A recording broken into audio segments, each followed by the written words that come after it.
Hey everyone, before we kick this episode off, I urge everyone listening to like and subscribe to our podcast, wherever you may get your podcast from.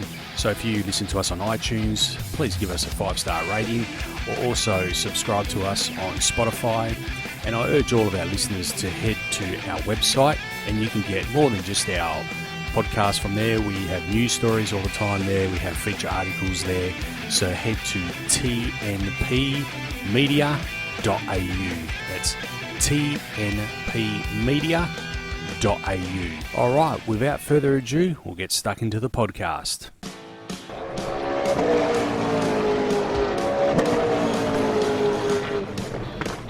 Talk and Power, your motorsport and motoring radio show. Now on 88.5 FM, The Valley Comes Alive. And podcasting across iTunes and talkandpower.com.au.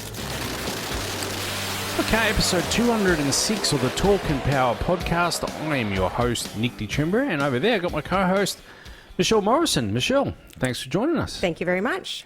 We're recording a bit late this week, so for our regular listeners, sorry this episode drops a couple days late. Our apologies, but for those that live in Australia, they would have noticed that Monday, our normal recording day, was Australia Day, so we took the day off.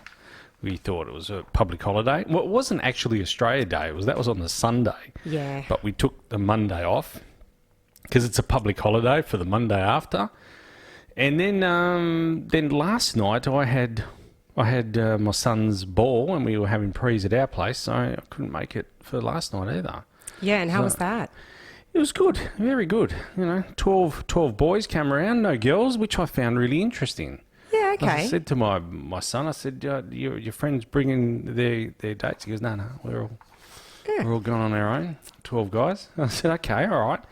And then when we were organising this, I said to them, oh, look, I know a few people in the car club that can, we get some decent cars together. And I was thinking Simon, bring the XY, 8-second XY. Yeah, beautiful. Vince Belladonna, bring his Tirana. The buggy. 10-second. I would have chose the buggy. We could have got the buggy as well.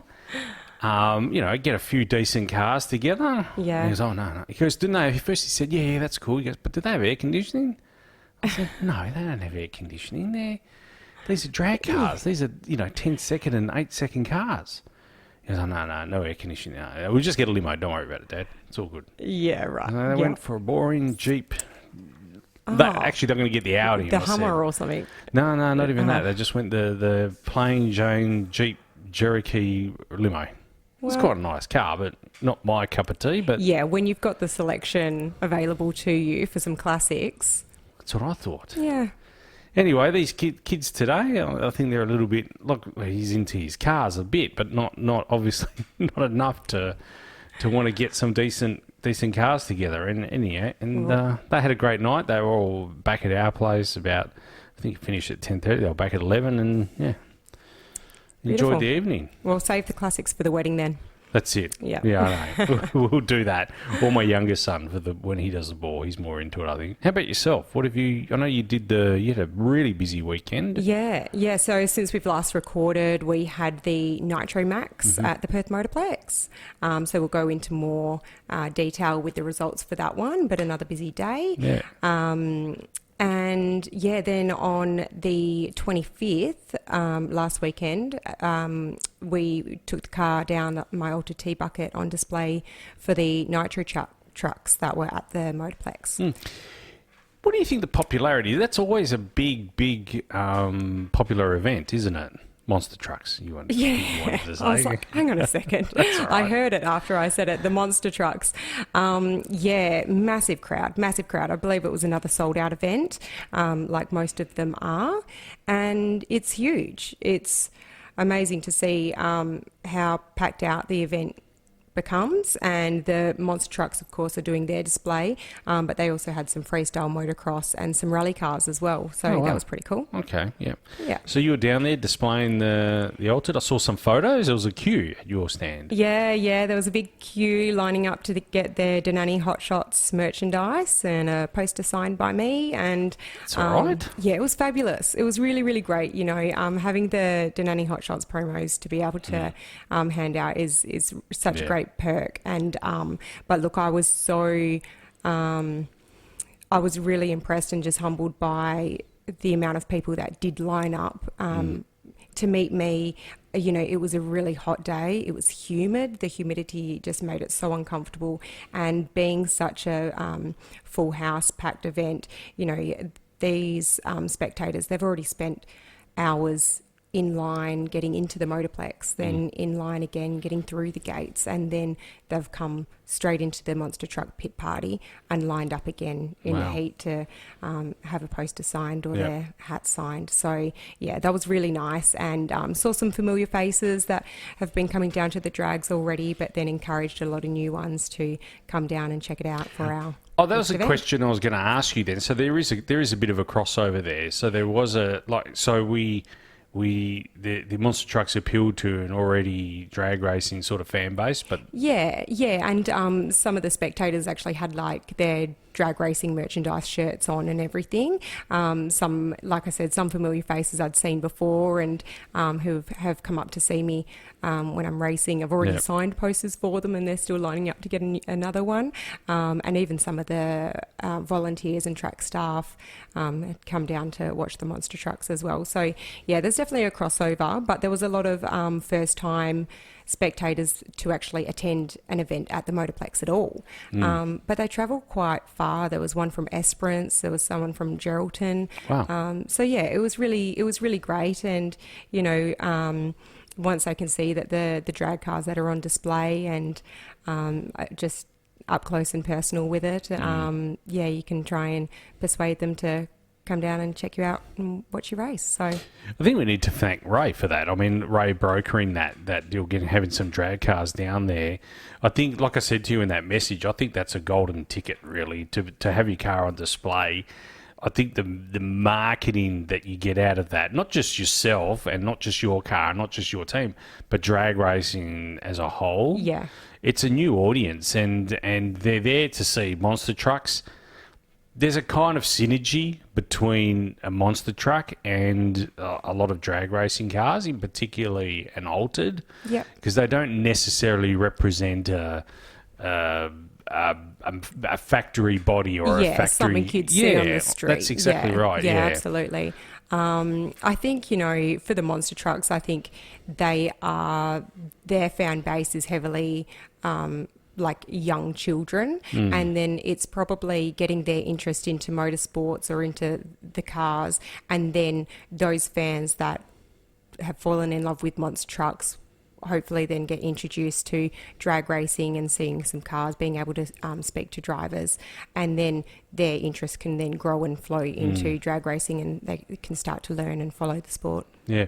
Because I don't know much about monster trucks, but I think their running gear would be similar to yours. Oh gosh. Big cube. I mean, I don't have any suspension, so that's my first thing that things like No, but I mean the actual run, like the drive line. I think it's big cube, Chev based, like yours. I could be wrong, but I'm pretty sure that a lot of those trucks run a similar big block Chev, sort of similar to your setup, I would have thought. Yeah, I was always told that my 632 cubic inch big block was based on a truck engine, and of course, like you hear that as truck, and in Australia we think you know, hauler type truck, but then you start to kind of question the lingo a bit, and I think it probably means more of your Chevrolets, Silverados type. I think, and that's why I think there's a good synergy with what Ray did there. I think that really worked well, and hopefully we have a whole new legions of fans coming down to the Motorplex to watch yourself and the other cars on display. Yeah, absolutely. I hope, anyway. Right. Speaking of drag racing, we've had a massive week in the United States at Bradenton Park, where it was the US Street Nationals. This is one of my favourite events. I managed to catch round one live. Flow Racing allowed, put a live feed out on YouTube for round one, which I managed to catch live. And then after that, I kind of it was a subscribe deal. But there's a good highlights package from Flow Racing on YouTube if you want to go back and watch this event. This event is prize pool, I think, was $75,000. And in the end, Ken Quattruccio, driving a screw-blown 69 Camaro. It's not his, it's actually Scott Tidwell's car. Took out the win against Lyle Barnett. Lyle's one of my favourites. I've got to be honest with you. I really like Lyle Barnett. Took out Lyle Barnett in his Tommy Yeoman's Camaro. That is a Proline deal, Hemi, with a Pro Charger. So it was really great to see the different combinations. We had twin turbo, we had screw blonde, we had Pro Charger, and it was great to see these two guys come to the top. But look, out of the whole event, unfortunately, the talking point for me, or for a lot of people out of this event, was not so much the end winner, even though I knew, and credit to Ken Quattruccio, he's done a magnificent job. But it was actually Kai Kelly of Street Outlaws fame taking out our man, Stevie Jackson, in the first round, which became a real talking point for the whole event. And I'll say why. Now, forgive me, I will read this out verbatim. This is from our friend Donald Long, who is a long-time radial promoter. He promotes the Lights Out event and No Mercy events, and he is also a big advocate for pro mod racing and radial racing. So he wrote this on Facebook, I reckon about 2 weeks ago. I remember seeing it. And he said, no, it must have been the day before, sorry. He said, if Kai Kelly beats Shatter, that's referring to Stevie Jackson's car. He said, if Kai Kelly beats Shatter tomorrow, I'll let a no prep fan smash the tip of my with a hammer. Now, I'll pause there because I don't want to say the word because we're a community radio station, but I am referring to his manhood. He said he would let a no prep fan smash the tip of his manhood with a hammer. In the end, Kai Kelly put Stevie Jackson on the trailer, first round. Yeah, well, I wonder what made him so confident. He is a big fan of Steve Jackson. We all are. But there's a point where you've got to read between, read the play here. What I don't understand about all of this is the fact that Kai Kelly actually won the Snowbird Nationals only 2 weeks ago and took out $50,000. Yep. So he's on a winning streak, right? Steve Jackson, I'm not saying he's in a lull. I'm not suggesting that at all. But I don't understand the upside of that statement. Because if Steve Jackson had won that race... Because it was tough competition. Yeah. So, yeah, it's there's no interesting that you would... to that statement. If Steve Jackson was to win, and he was expected to win, really, but if Steve Jackson did win, what's the upside? Nothing. Yeah. If he lost, the credibility here is lost for Donald completely. It is. It is a little bit because it's, like I'm questioning what made him so confident. And if with Kai Kelly just winning at the Snowbird Nationals, like you said, it doesn't seem like is he actually prepared to go through with this bet because he's made his bed now, hasn't he? I know. The thing is, it goes back a long way. Donald Long has never been a fan of no prep, and he's not a fan of Street Outlaws. He calls them the Sesame Street. So there's always been a love-hate relationship, more hate towards Kai Kelly, Big Chief, Murder Nova, all those guys. Doesn't like him at all. Now, whether you like him or not, those guys have created a brand that far exceeds Donald Long's brand, in my view. But I'm a big fan of Donald Long and what he's done. If you go back to 2010, he has some really good content on YouTube, Donald Long. He used to dress up in a mink coat with Lenko Jim as well, and they used to trash talk a lot of these no prep events, and they had a radial. They've always been for the radials. But I think he's done a lot of... I put a question out there on Facebook. I said, is this marketing genius or is this a disaster? To me, it's a disaster. I mean, I think, when you... It's one of those things when you look at marketing and it's... What is your end game for marketing? Is it exposure? Because I think that when it comes down to social media, when it's all about the interactions and engagement, how many people are liking the post, sharing the post, commenting on it, if that's drawn the attention of people on the other side of the computers, drawing their eyes that way, and then going to find out more about this. It was shared on our Talk and Power group chat that we have, our private group chat between us co-hosts. But then, it popped up on my racing page as well, on my Facebook page. And I don't follow as much as this outlaw racing and radial racing on my Facebook there. So for the algorithm to say, hey, I think you might be interested in this, because a lot of people in your genre are currently looking at it, commenting on it. It's done its part for exposure, for marketing. I think, we've got Lights Out, whatever it is, 16, 18, I can't remember what number they're up to. It's coming up it's in 2 or 3 weeks' time. So his exposure to that event is massive. But he's done his brand a lot of damage. And what he has done in the meantime is elevate Kai Kelly to the next level. Kai Kelly only won the first round. He went out in the second round. Tyre shook the car and was out straight away. Yeah. So, but Kai Kelly, and a lot of people thought that Kai Kelly won the event. He didn't win the event. Ken Quattruccio won the event. Yeah, but his lights, Kai Kelly's lights, his name's the one up in lights because of this comment. Yeah. So he's fueled Kai's notoriety even further, and the Street Outlaws and the No Prep brand. To what avail? He's gone backwards. I think it was a massive, massive mistake.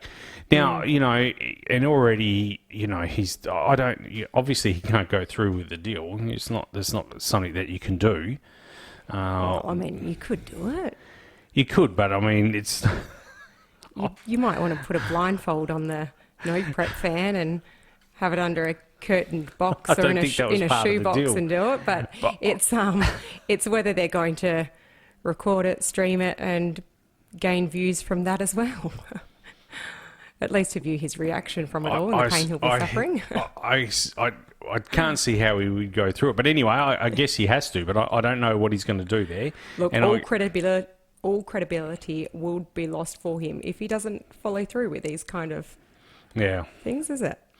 Anyway, it's a really... Unfortunately, it took away... Ken's moment in the sun and Lyle's moment in the sun as well, because that was an awesome race, those two in the final. And congratulations to Lyle Barnett as well for getting into the final as well. He is going places. Big fan of Lyle Barnett and big fan of Ken as well. So congratulations to them. We really need to mention Aussie. This guy should have been Aussie of the Year as well. Grantley Schloss as well, who won in Pro 275, taking out Cletus McFarlane, or Garrett Mitchell, that's his proper name, Garrett Mitchell, in round 1 as well. So that was a great win for the Aussie over there. And another Aussie we need to mention is Australian Michael Constantino as well. In his right-hand drive, VN Commodore, he actually, in round 1, took... I think he went a few rounds, but he came up against Eddie Ramirez in the semis and lost in limited 235. So congratulations to Michael as well. Michael is from memory, from ICE as well. ICE, the Ignition Mob. Oh, yeah. Yeah, he's the CEO there. So congratulations to Michael racing over there in his VN Commodore. Representing in his Commodore. It is. It's awesome to see, VN over there. Yeah. So, look, that was the US Street Nationals. Great event. We've got the Pro Shootout coming up in 2 weeks' time as well. Can't wait for that. Then it's Lights Out. And then NHRA season is off and running. Yeah, it's not far away, that's for sure. It's looking forward to the NHRA. You know what? We might skip to the NHRA now. I know I'm all over the place. It's not in the notes. But let's just skip to the NHRA because we're talking about NHRA now. I wanted to know your thoughts on...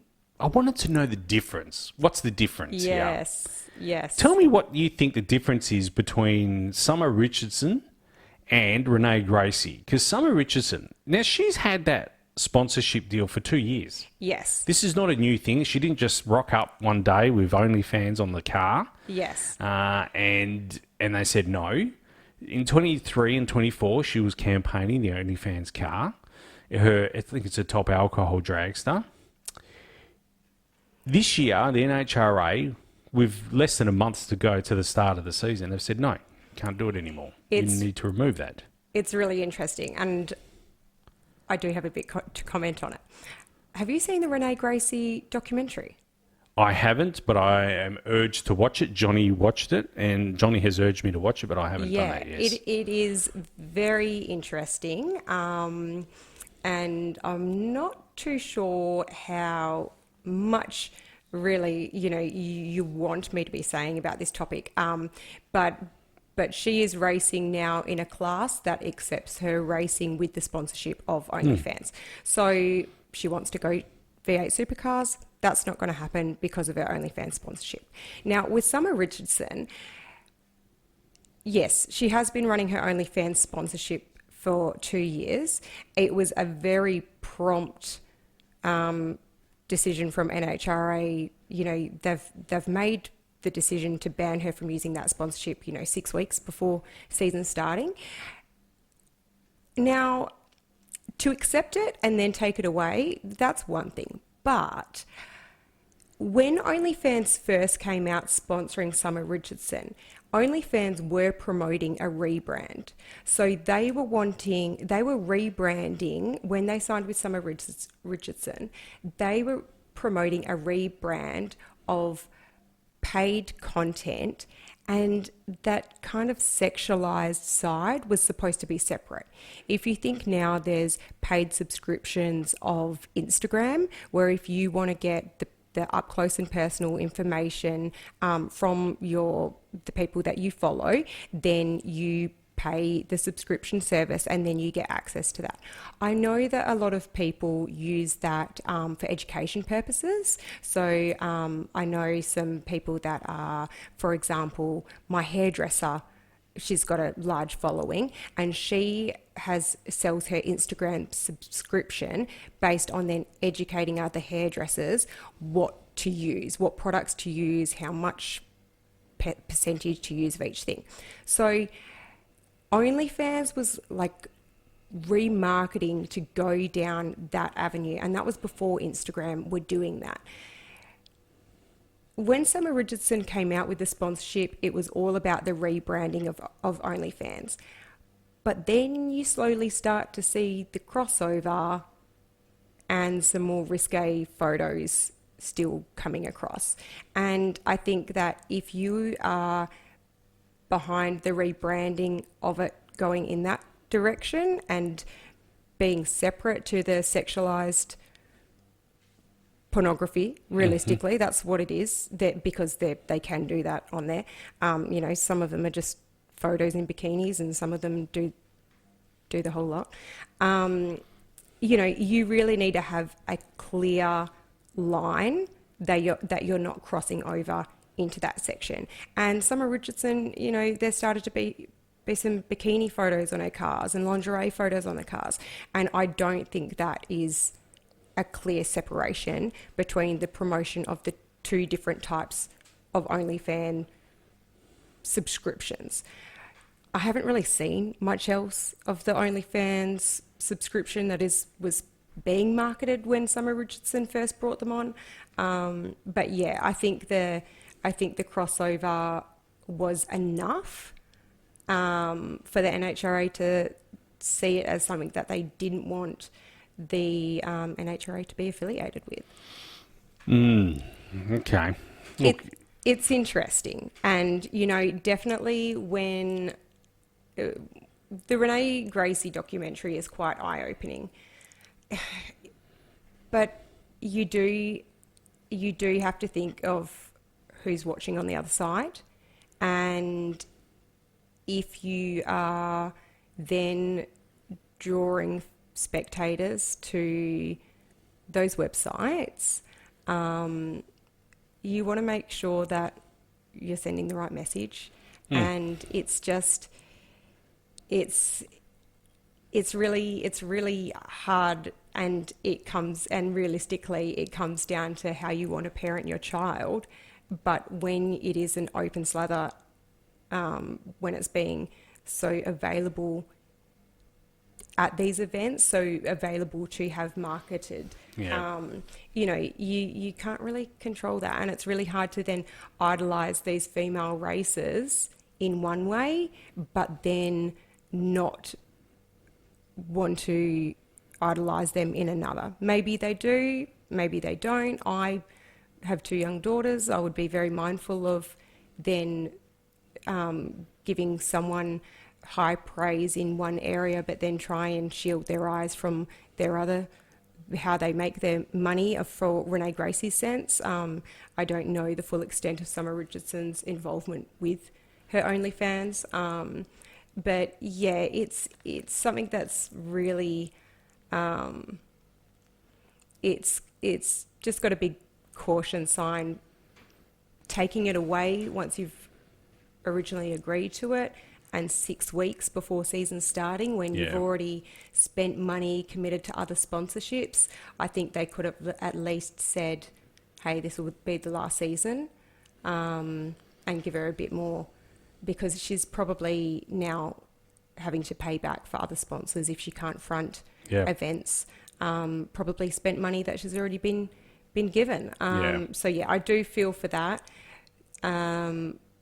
But the reasons of should OnlyFans be a marketed sponsor under the NHRA, it's just got a big caution for me. But with saying that, if they're going to make that call, they've got to make sure that call's being set across other things as well. I was just about to say that. Companies. Yeah. So online betting as well. So look, I don't have a problem with what you're saying. I agree.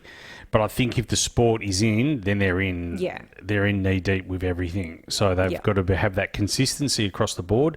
So online betting, all those sorts of betting apps. I don't know. I'm talking out of school here because I don't know if the NHRA has any of those agreements. They definitely used to. I'm not. Yeah. There's nothing that's coming to mind at the moment, but they definitely used to. That's for sure. Yeah. It really is a can of worms that they're opening it up, because then when you go into the online betting, then do you go into, we've already done the cigarettes, do you go into the alcohol?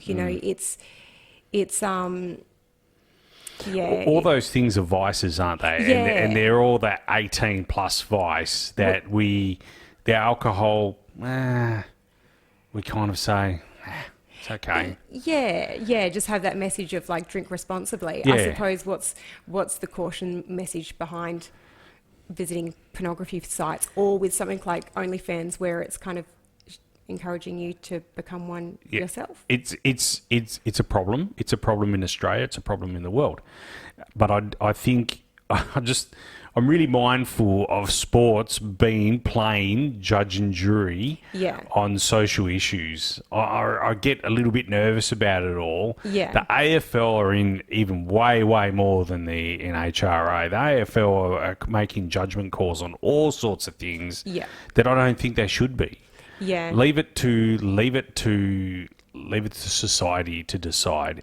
But look, I mean, I found it interesting that in the GT Championship, the Fanatec GT Championship, Renee Gracie has been able to market the OnlyFans quite easily and with no problem at all, and has probably brought some eyes to the sport. And I have to watch the documentary now that you've reminded me. Johnny's told me numerous times to watch it.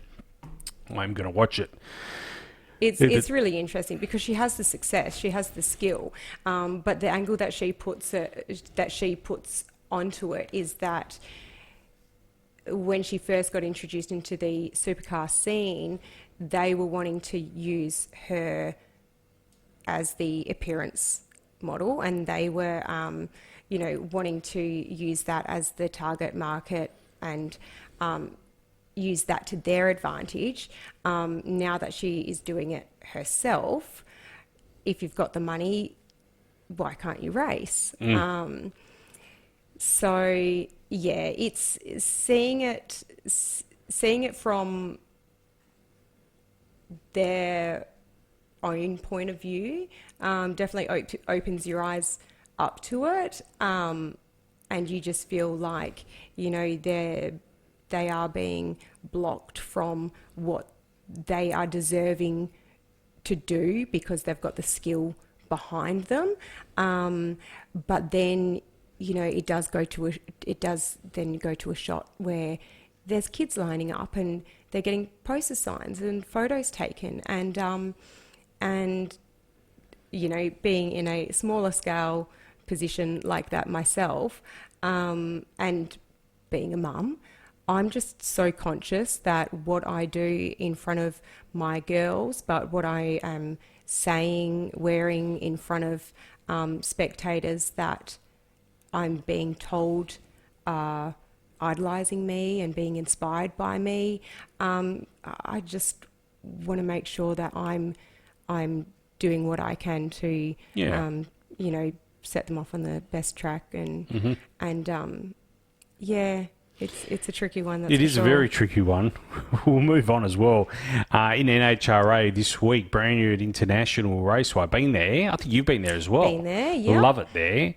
Home of the annual Lucas Oil NHRA Nationals will host Hockey Day Minnesota 2027, presented by United Healthcare in conjunction with Minnesota Wild, FanDuel Sports Network North, and Minnesota Hockey. This is again another example of, not so much to a lesser extent, but where cross promotion with a ball sport of types. So again, we saw this with the IHRA and the Cincinnati Bengals. Sorry, the Bagels. That's something you eat, isn't it? But the Cincinnati probably Bengals, famous for their bagels as well.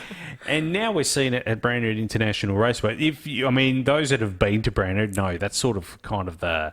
I can understand why hockey's really big there, because in the summertime, how green is that joint? It's like everything is green. I'm not sure whether it's one of those, it's a small town, and I'm not sure whether it's just once you enter it, you don't have to travel far for the drag strip to be there, and once it was over, I left. But, I don't know how much else is really there. Not a lot. So no. Do they usually have these, the Hockey Day Minnesota events? I don't know. I should have checked that, actually. I don't know, but I think again it was bringing in sport that's not necessarily associated to motorsport and tying it in with a motorsport. I think is the jury's out on whether it works. Yeah, we're yet to really see it here in Australia. I guess with this, which we were saying with the NFL, that the IHRA were doing their partnership and cross promotion with, if this is hockey, not ice hockey, you are then targeting same season spectators. So, are you drawing one crowd away from one to promote another? Yeah. But they do have that beautiful field, the zoo. The zoo. The zoo. Right. The zoo. Which I'm sure would clean up nicely. It will. Yeah.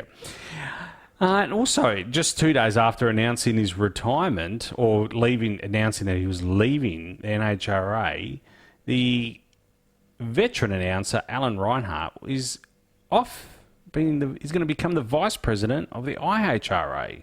Yeah. Now, this was big news. This is huge. You sent this to us. You broke this to us in our group chat, and I was not aware of it. I actually didn't even know he'd left the NHRA. Yeah, it was only a day or two between the two being announced. But yeah, it's huge. I think 40 years Alan Reinhart had been with the NHRA as an announcer, and he is just such an iconic voice. The voice. He is. He's the voice, and I thought that when it was his retirement being announced, I thought that was his retirement. But then seeing that, his new position as the vice president for the IHRA racing operations, it's interesting because I don't know if sometimes we only see one side of people that we only listen to or see, or we've never met personally. But he seems like a guy I would trust, Most certainly. 100%. Yeah. So it's kind of like with with all this unknown happening with the IHRA, it's kind of like that. Was there a really big offer too good to refuse? But then also, or is something really big happening and we should like trust this movement, you know?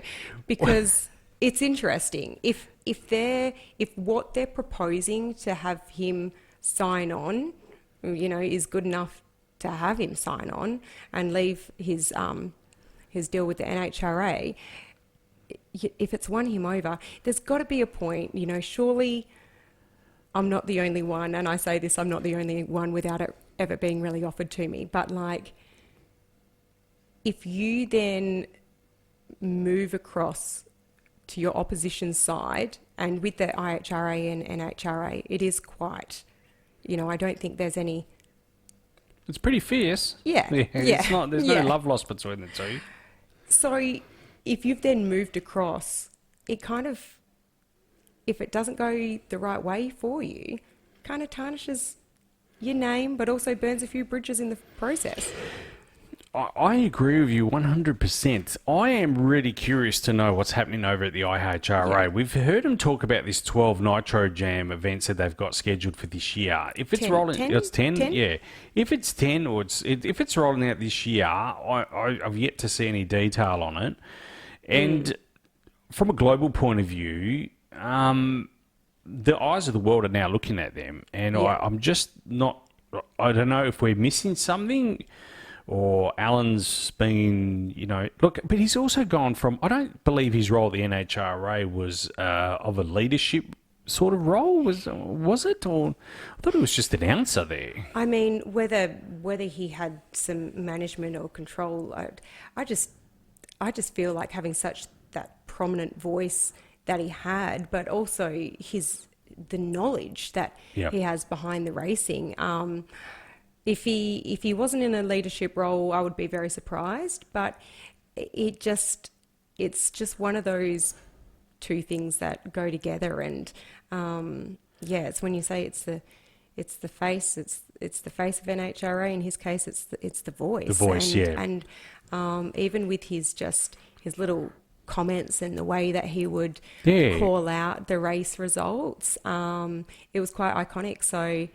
Yeah, it's huge. I think we are on the edge of our seats to see what comes of this new IHRA. But with the 10 scheduled Nitro, what do they call it? Nitro Jam? I think it's Nitro Jam, yeah. You know, I'm curious for which race teams are going to be competing. You know, they've gone from having 3 rounds to now 10, and I'll have to look back and have a look at some results to actually see which race teams were competing in in the 3 previously, and you know, are they hoping to attract some race teams that were in the NHRA? Is there enough to build a fierce competition? There'd be an international flavour, I reckon, there as well. I wouldn't be surprised if there's an international flavour to all of this.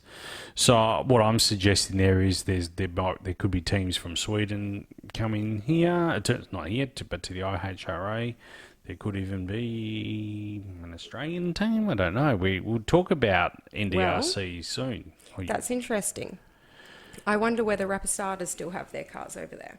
They haven't competed in the NHRA for a while. Yeah. Don't know. But anyway, it's that's a possibility. All I know is that Brian Loams, who's commentating at the moment, he is the man for the job to get the big seat. I love listening to Brian as well in the NHRA. He's done a lot of work in pro mod racing, and he was actually commentator. He was the lead on for the US Street Nationals as well. He's more than capable, and I think Brian listens to us from time to time. Oh, well, hello to Brian. Yes. Look So, Brian, forward to if you're seeing you listening, there. we need to have you on. But I do believe he does listen to us from time to Fabulous. time. Not all the time, but from time to time. So, hello, Brian. We'll get you on and get your insight onto that. And how, no doubt, you're going to miss Alan. I think we all are. But anyway, good luck to Alan, and we wish him the best as Vice President of Racing Operations for the rejuvenated IHRA, as they call it there. Yeah, we'll be watching closely. on the edge of our seats for new announcements and that scheduled release. Yeah, definitely. Hey, we talked on Australia Day. I did the Ayani Car Collective Australia Day event, massive event. And you know what? I haven't given you guys, your Simon or Johnny or Todd, a debrief on this event. And I went along there, and shout out to Alden as well for having us along. I really appreciated that. Gave us a really good spot there in the Trade Expo.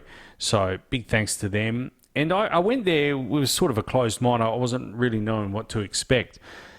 There's one thing that I can tell you. There's a couple of things that I can tell you. When we go places or when we do a show, a lot of people say, "Yeah, I listen to you. Yeah, you guys. Yeah. I know you guys." Honestly, not a single person at this show had heard of us. Oh, really? Yeah. So there's problem. Wow. It's not a problem. I don't call it a problem. I call it opportunity number one. Yes. Yep. So. Well, Jules didn't come up and say hello then, did he?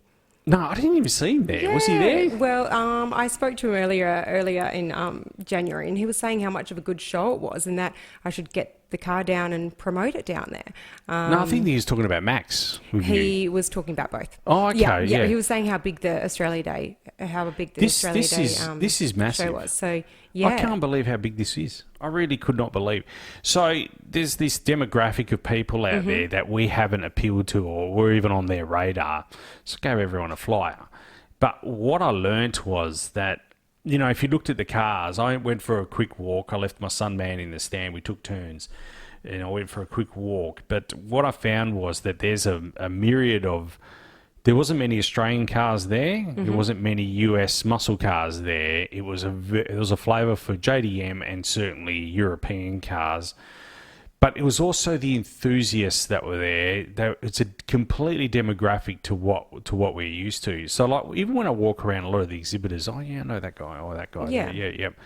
There was just a completely different. I knew. Well, the people next to us was Mitch Lana and his father and his mother, so I knew them. But then further down, it was like a lot of the exhibitors, with the exception of Shannon's, I didn't know who they were. Right. So it's a new, and I'm really glad that we had the opportunity to go. It's an emerging group of enthusiasts, no doubt. I don't know how many people they had there. I really couldn't tell you, but I was not expecting that many people. Yeah. Not on a Sunday morning of a long weekend. It went from 8 to 1. The place was full. There was just people on the track the whole way. So it went from basically the main pit straight, all the way around the first corner and then up through the S's. And there were people on the track everywhere. Yeah, right. And so were they just doing a bit of a show and shine? Yeah, all the cars cruising were parked it around. up. Was there any racing of sorts? No, so on the infield, there was drifting. So they had drifting, and then they had a couple of the supercars doing VIP laps. So you could buy a VIP package and go for a lap in the supercar as well. So I thought it was an absolutely magnificent event, and hopefully we can get along to more of their events. Yeah. But what I saw, the opportunity in my eyes, this is the other thing I took away from the event, was I think for us drag racers, there's a golden goose sitting here for all drag racers to bring a couple of cars down and expose our sport to this whole new demographic. Yeah, absolutely. Because I'm sure these people are not familiar with our sport. Yeah. And there's nothing wrong with that either. But what I'm trying to say is I think there's opportunities for everyone here. And for us, I think we need to also, as a podcast, focus on this because, as I said, there was people, everyone. I'm sorry, man, I haven't gave a flyer out. And so, I think there's some great opportunities there. While I was there, actually, we caught up with the guys from Distortion Cruises, actually. My kids love Distortion. So they go, my boys will go on their own. They don't go with me anymore now that he's got his license, my oldest son. They go to the Distortion Cruises. Yeah. And they hang out there. And actually, we caught up with the guys, Cam and Josh from Distortion Cruises. Great young guys, really young guys, into their cars and creating... These guys are part of what I call this untapped demographic that we haven't tapped. I'm going to try and go along if I'm allowed. I have to go on my own, I think. You might have to hide in the boot. Yeah, we go separately to one of their cruises. As I said, they have music playing there. It's a really young sort of crowd, so maybe I don't fit in that well. But anyway, like I said, great day out. Thanks to Alden and the team at Yanni Car Collective. Joe Mamalides got some great photos. I posted them on our Facebook page today, but head to Joe Mamalides' vid image, and he's got a heap of photos there.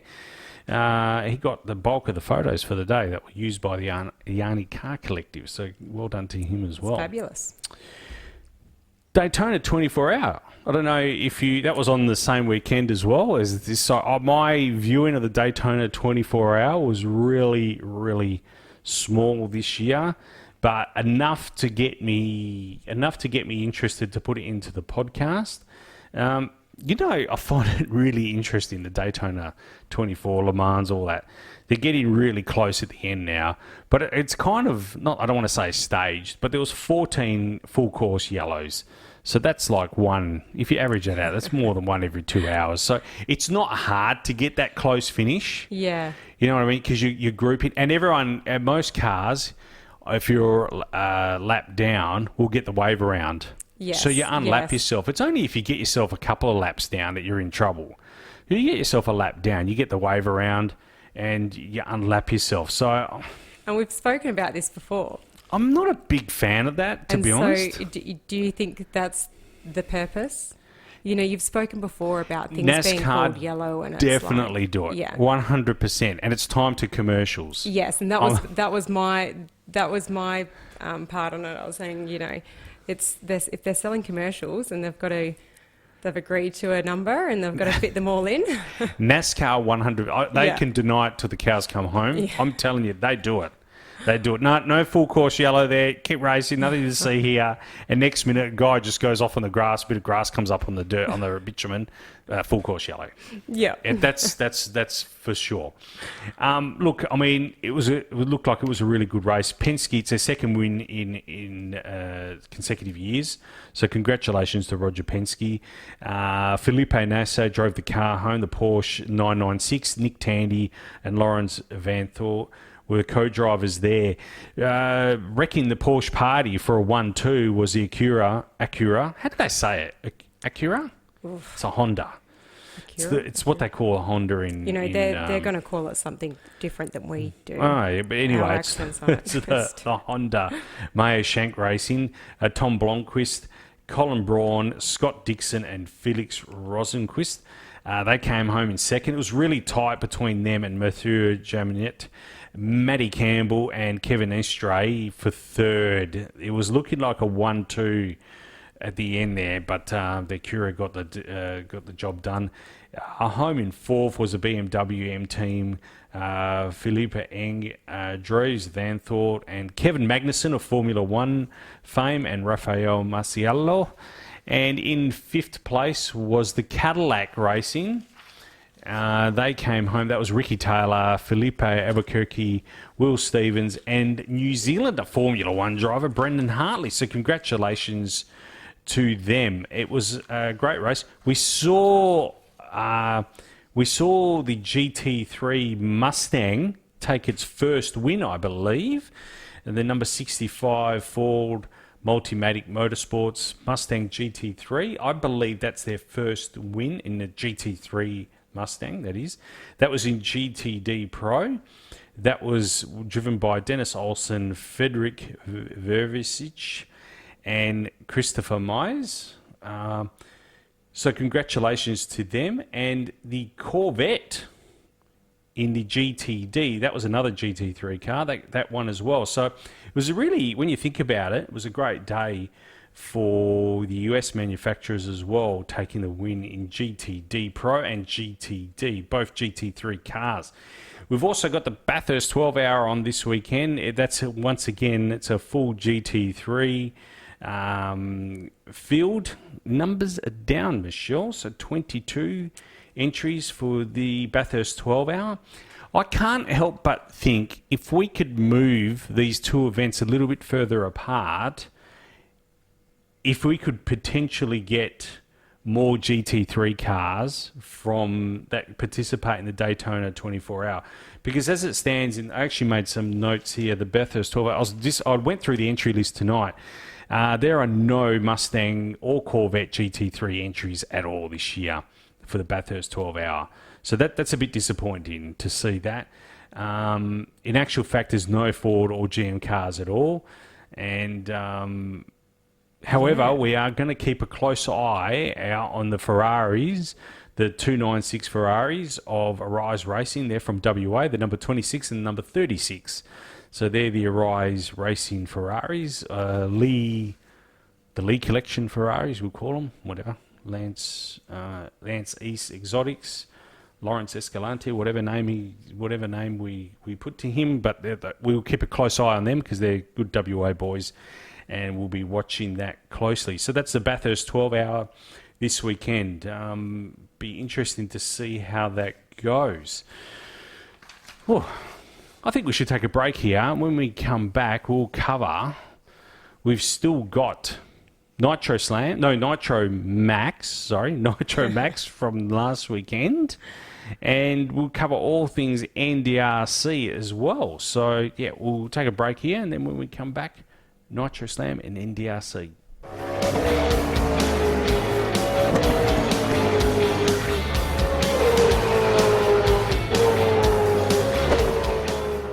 All right, Nitro Max. Now, I haven't got the results here, even though I was there. Went along. It was a great night. It was a bit fresh. Yeah. But it is, I mean... It's, gosh, I shouldn't say, are you superstitious? I'm not. No. I'm not superstitious, only because I know I'd drive myself crazy if I lean that way. But I know plenty of racers are. The weather was comfortable, and there was wind. The last 3 events we've had some pretty strong wind, but the wind was actually just all over the place. It wasn't just sticking in one direction that you could plan your tune-up around. It was one moment you're getting a headwind, and then next you're getting a cross and one up behind you. So, yeah, it was all over the place, but it hasn't been that, freezing cold ice weather down at the Motorplex this season. And it's been comfortable enough during the day. So we're currently in 40 degrees today, high 30s either side, and we've managed to miss that for our weekends. We've been really fortunate, and so now just let's watch the weather forecast leading up to the Western Nationals and see how many people come at me for that. That night, Bud, when I came to see you in the pits, I was having a good chat with Trent, and there was a 14 knot headwind in one of your... Yeah. It was the first round, I think. Might have been the first round. Or second, I can't remember. Yeah. I think the first round was at 4 o'clock. That's up there in terms of a headwind. How do you account for that in terms of dialing? Yeah, realistically, it is a dial-in thing that comes into play for me. I know more cars feel it than I do in mine. It's definitely something that has to be taken into consideration with your dial-ins. I think my car's really consistent, but with that headwind, probably I think my running times was just a tenth between them for the whole day. And seeing as we're our first qualifier is at 11 o'clock, and we're racing until 9:30 at night if we're lucky enough to make the finals. You really have to be on top of knowing what your car's going to be doing at the track. I'm just fortunate that I've got plenty of years of racing data in my folder there, and my husband Trent, who just loves crunching the numbers, and it's tough. Some cars feel it more, like I said, maybe some more fuller body race cars. I think a lot of people are more concerned about the crosswind with the parachutes. But didn't see any of that. I believe no incidents for the whole weekend, which is great to see. And just really good competitive racing.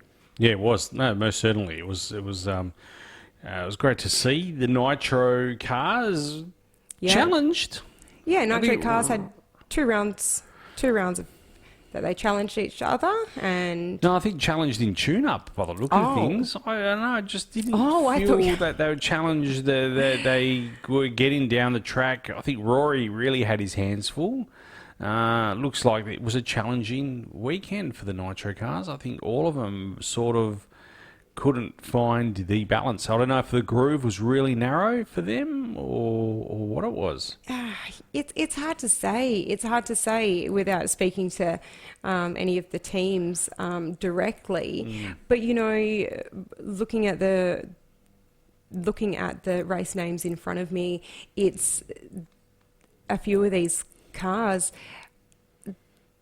They don't run often. No. You know, they don't run often enough where it's like if you're running a full 10 event season that you can really get that tune up perfected to then have a competitive race. These cars are going out for 3 rounds at the most a night, and then like we say, you've got completely different weather conditions. The humidity was high. You've got strong winds and a whole lot of other components that is going to be affecting the performance of those race cars. So I wouldn't be surprised. You know, I wouldn't be surprised if they are being challenged to get down the track. But we still saw a few good passes. Yeah. No, it wasn't a criticism really. It was No.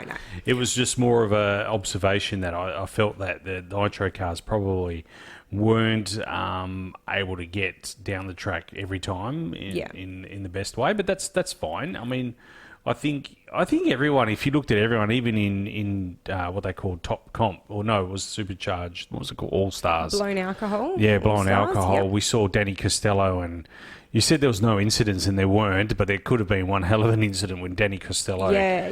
Actually, that was, and it's quite extremely frightening. good save. Yeah. Like my gosh. Yeah, that one was close. Yeah.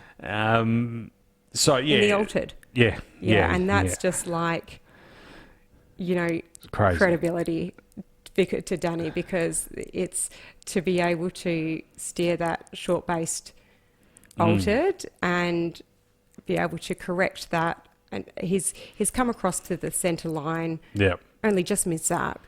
Zap's gone straight past, and then he's corrected it back, but missed the other. It moved around so much on the track, and to avoid Zap in the other lane, and then to avoid the wall on your other side. Yeah, it was one of those. You know, because there was no incident from it. I love my altered. I love altered cars. That's one of the things that makes me love altereds. And you just see that and went, oh hell yeah! Like that was cool. cool. It was you know, cool. it's cool, but it's one of those things like, you know, it's not something that you want to happen. No. But then I feel as if, you know, for Danny Costello, he'd be feeling pretty good that he did handle it and was able to save that from being anything worse, because it moved, that's for sure. Top Comp was probably also one of the highlights of the night as well. That was really pretty hard, well fought between Connor McClure Connor and Madison Brown. Madison Brown, yep. So Connor getting the job done there, I believe. Yes. From memory, yeah. Yeah. And did you hear Al's speech? No, I didn't actually. Have you heard what he said? No. Don't know if I can say it verbatim. Again, inappropriate. So was this highly funny. It was hilarious. with the track commentator? Yeah, then? yeah. They had to quickly switch over after he made his comment, but it was absolutely hilarious. Al suggested that the car will be going faster next week at the Western Nationals. There'll be some weight taken out of the car. Okay. And it was suggested that the weight will be coming from Connor's... Oh, because he's got married. Because he got married. Congratulations. And they'll be in the to Connor and handbag Jay. now. Right. These are his words, not mine. I mean, you went handbag, but I just thought, oh well, straight onto the So making a baby. yeah. So there you go. So that was yeah. That's one thing that the McClures are really good at is entertaining the crowd, and Al in particular. Quick wit. Yeah. So those guys, if you haven't watched it, I urge you to go back and watch it. They basically put out a video once a week of the build of that car. Yeah. So literally they picked that up from Adelaide, or I can't remember where, but it was Adelaide, somewhere over east. They dragged it over on the Easter long weekend, and it was literally a frame, a chassis that they needed to modify to the nth degree, and a body that needed to be modified. That's literally all it was. Yeah. And you see this, so they practically, let's just say for argument's sake, they actually built the car. They didn't, but they did. We'll say that they did, because the mods that they did to the chassis was basically they were starting from scratch anyway. Yeah, right. I guess the core of the car was there, but they did a lot of modifications to this thing. So they dragged this car over, and every week, without fail, they put out a video. And they're not just like 3-minute videos, 5-minute videos. Some of them are like 15, 20 minutes.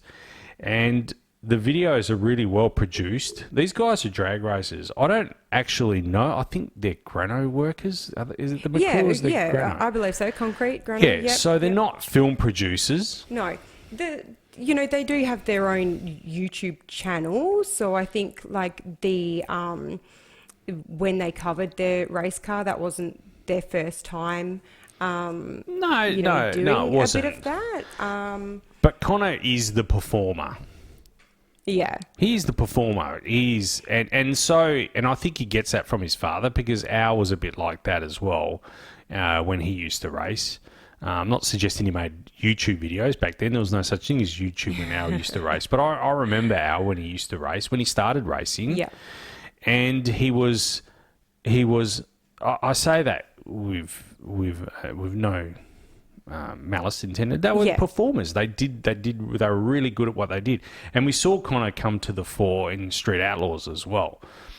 His performance and these videos that they put together. I urge people just to go back and have a look at the construction of this car, how it came together. It's not something. A lot of people just think they probably bought that car. Yeah. I can tell you now that car has not been bought. Yeah. That car has been built from front to back, and everything, and the body, even the body itself, was heavily modified to make it fit that chassis. Yeah, right. So go back and watch it. They're really entertaining guys. The whole family. I'm gonna go and watch it for sure. Connor and Bailey, they just started in juniors when I was finishing up. I think there was just a couple of seasons of the overlap, and I think a photo was posted recently of both of them, and just 8 years old. I'm not sure the age difference between them. There's not too much between them. I don't think so. No. Whether it was 8 and 9 or 8 and 10, and just to see like how much they tower over me now with Connor and Bailey. It's just crazy how fast time has gone. But Connor particularly just has a lot of confidence in his voice, and just a really strong speaker. And I think that feeds onto Bailey when he's speaking as well. But yeah, very quick with wit and know how to draw a crowd. Yeah, and I love this what we're seeing emerge here. Madison as well is look, they're probably a little bit underpowered, or I think the McClures are able to wind in a little bit of boost whenever they want to, whenever they need to. Yeah, well, I suppose with the statement being made for the Western Nationals,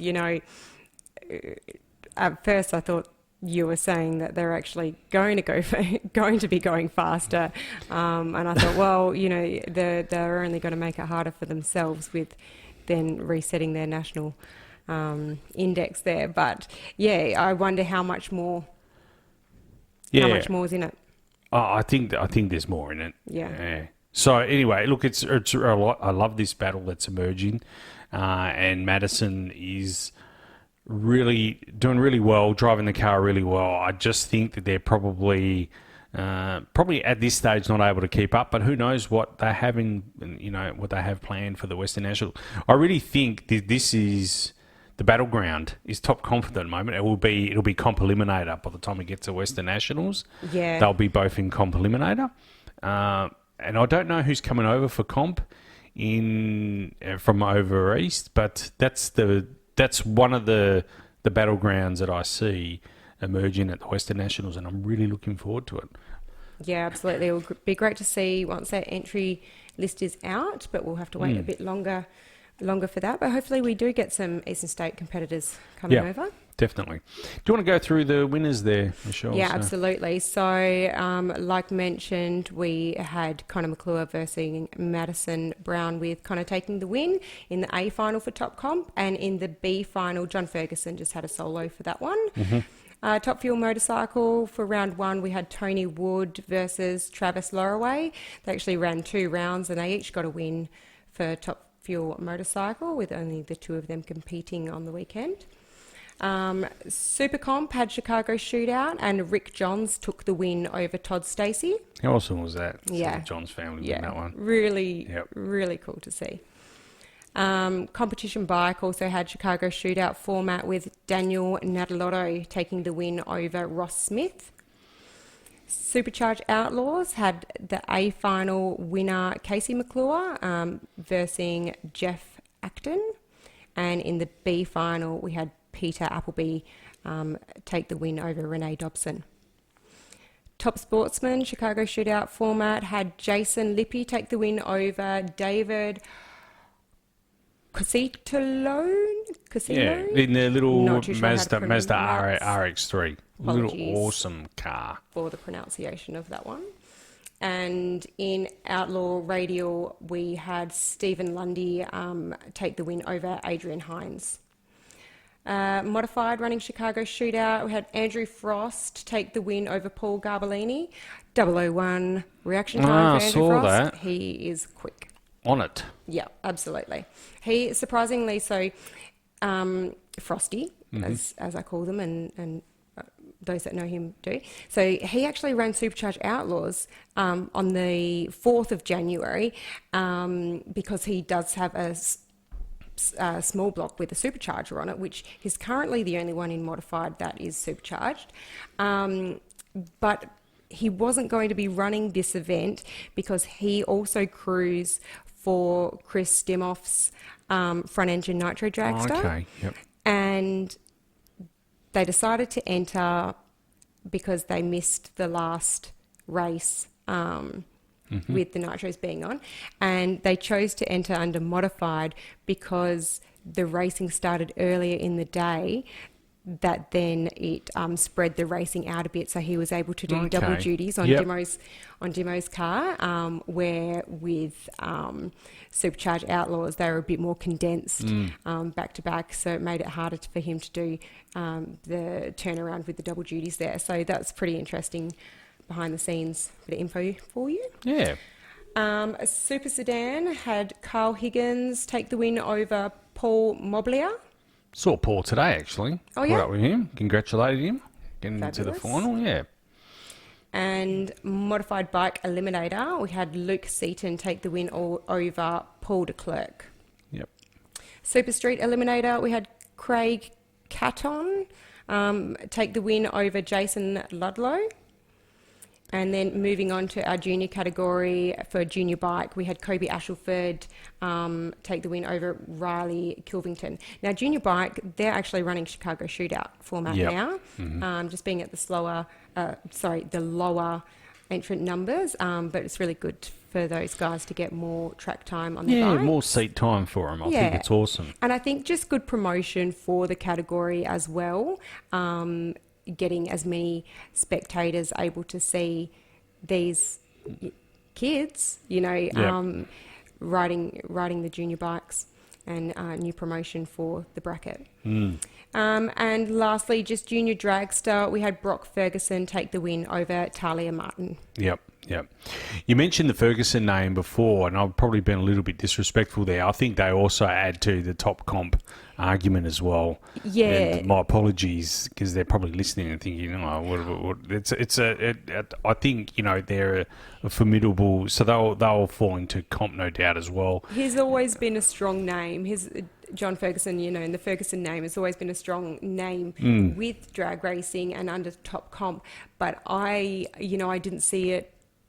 I didn't take it that way, and we hope that the Ferguson family doesn't either. But it has very much been a tit for tat with Connor and Madison taking the win in the A final. Yeah. And the trophy presentations can kind of vouch for that. How many photos of each one? Because witness them. Yeah, definitely. Hey, it was also the New Year Nitro that got postponed for a couple of weeks at Willowbank, and crowd was massive. Crowd was huge. Huge crowd there to see Top Fuel. Damien Harris win over his teammate Wayne Newby in the Top Fuel A final, and in the Top Fuel B final, we saw Phil Reid over Peter Ziberis. And in the X-Pro Nitro Funny Car A final was Morris McMillan over Josh Leahy. And in the X-Pro Nitro Funny Car B final, it was Justin Walsh over a delayed solo. It was supposed to be Chris Stepanovich, but he wasn't able to front. So well done to Justin there. So it was a 4-car field for Nitro Funny Car and a 5-car field for Top Fuel, which is bit of a concern. Good to see the POM back as well, Steve Reid. He was back. But yeah, anyway, it's hopefully by the Western Nationals we have a full 6 or 7 cars. I know Kyle was testing at the last event and looked pretty good to me. His half-track pass looked pretty stout. Yeah, I didn't catch any of his races, to be honest. So can't comment on that directly, but we'll see how many we get over. So I went to watch this today, but it wasn't.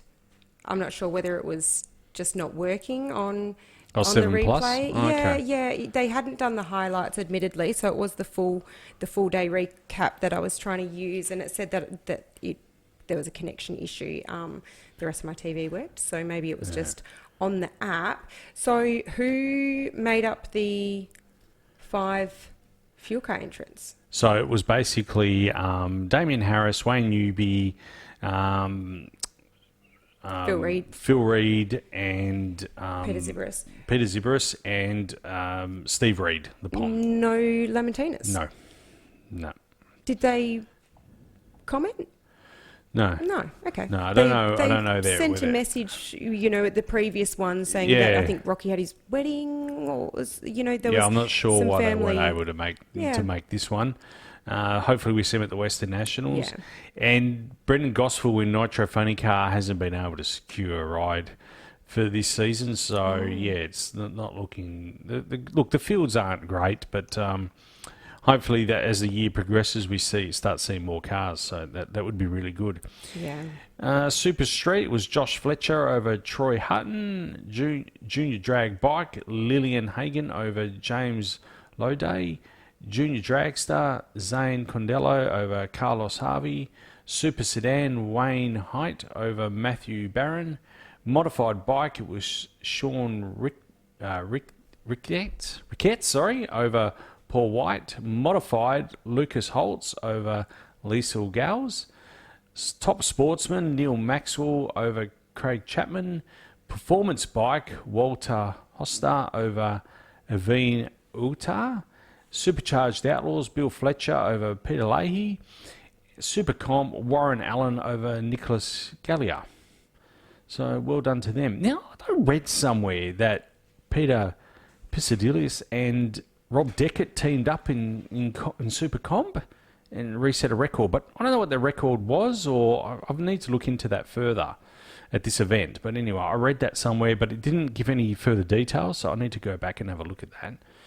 I have not seen much at all, but I was planning on tuning in, so I try not to I try not to look at anything that's on social media that's going to give it away. Yeah. So, yeah, we'll have to Yeah, have a closer look. Yep. All right. Well, look, that's about it. Geez, we're already over an hour and 20 on this one, but that's all right. Look, I mean, what's coming up? We've got Motivation on this weekend at the Motorplex, so that's the 31st of January to the 2nd of Feb. It's a big 3 days there. We've got Classic Cars and Coffee at UWA on Sunday at 8:30 a.m. Then we have the big one, the 7th and the 8th of February, Barbagallo Mr. Sprint Car Nationals at the Perth Motorplex. On the 9th of February, we've got the Italian Car Spectacular at Fremantle Fishing Boat Harbour at 12 p.m. Then on Wednesday, the 12th of the 2nd, 12th of Feb, we have Midweek Sprint Car Madness. Then on the 14th and the 15th of February, we have the Cricket Boys Shootout. Then on the 16th of Feb, we have the Northern Steel Sundowner. That's at Joondalup Resort. Shout out to Pete and Alison there. Go to that event. It's a massive event. It's a good one. Then we have the big one, the long weekend, Labor Day in WA, the 1st and the 2nd of March. It's the Western Nationals. Looking forward to that. I will be there. I will be there and competing. Hopefully Simon will be there as well. Hopefully. Never know. Don't know. We'll see. Who knows? We'll It's see up how to- badly he wants that gold Christmas tree. That's right. That's right. All right.